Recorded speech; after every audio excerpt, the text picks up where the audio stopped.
Hi channel, welcome to my guys. Wait, that's not right.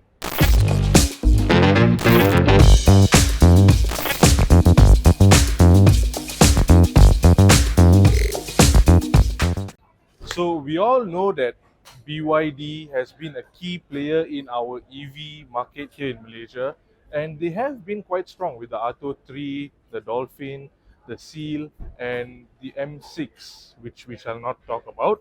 And besides that, other Chinese companies have been entering the market and stirring up the market with their ridiculous pricings, and especially with their SUVs. So BYD has to step up their game. So what do? They just launched this, the BYD Atto 2. So it's positioned between the Dolphin and the Atto 3. So if you feel like the Dolphin is too small or the Atto 3 is too big, you can go for this. Competitors probably will be the X50 or the Honda HR-V. So before we move on further, in the words of Hungry Sam, really good or not? Okay, so let me show you some of the features that this car has. So as you can see in the front, it has its typical BYD design language. And if you come on to the side here, you can see that it has 17-inch alloy rims. And you have these panels here and on the side skirt to make it look a bit sporty and more compelling to youthful people, which is what they are going for here. And when you come on to the back, if you look at the back, it looks rather familiar, doesn't it?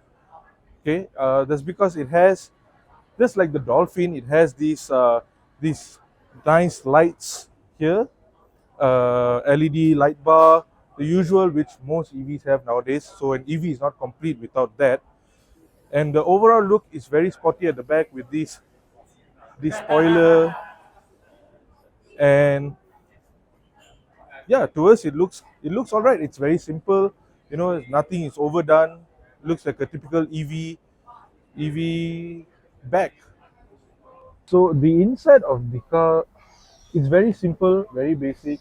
You have your ambient lighting, which is a must, of course, and you get this 12.8-inch touchscreen infotainment system.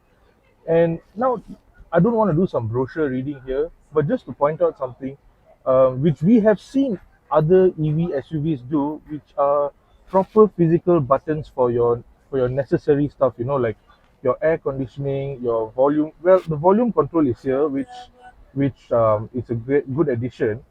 But to get to the aircon, you got to go through the screen, and that is not something that is convenient though, because we have seen cars that have properly placed buttons for everything. So it is doable. So do it.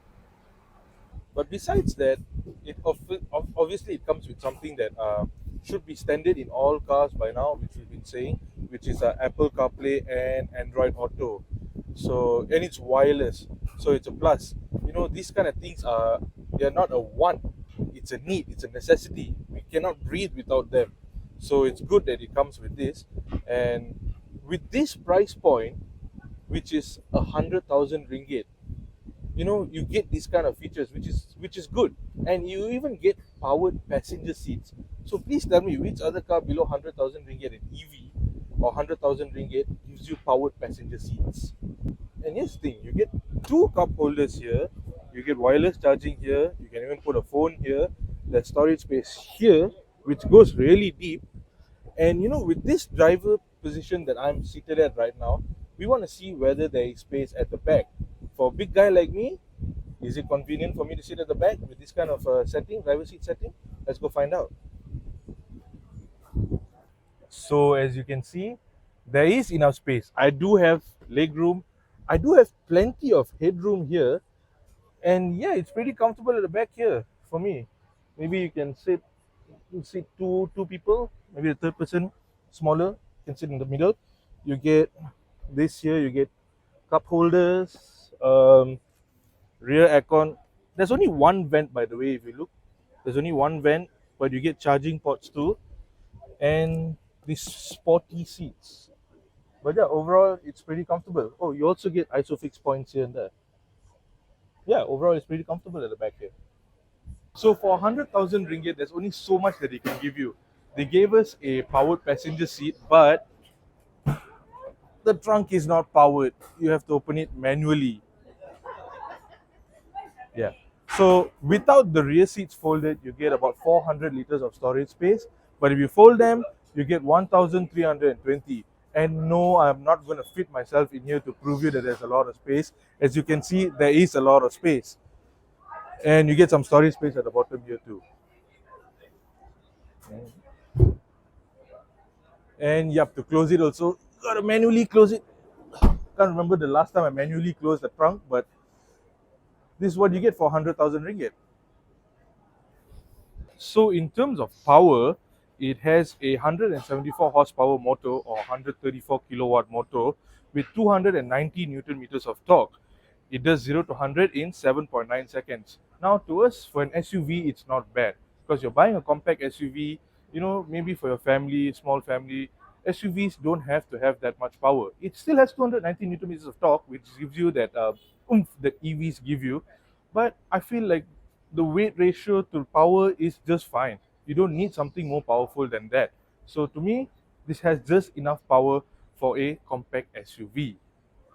So it has a 51.13 kilowatt hour blade battery by BYD, which allows AC charging type 2 for 7 kilowatts and the DC fast charging up to 82 kilowatts. Now this gives it about 410 kilometers of range, but that is NEDC. So if you convert it to WLTP, you get about 350-ish kilometers of range, but obviously they will not show that because 410 looks nicer to be seen on screen. So but it's about 350. We have not tested it in real life, so we will not know. So when we do test it, we want to see if it is as good as it claims to be on paper.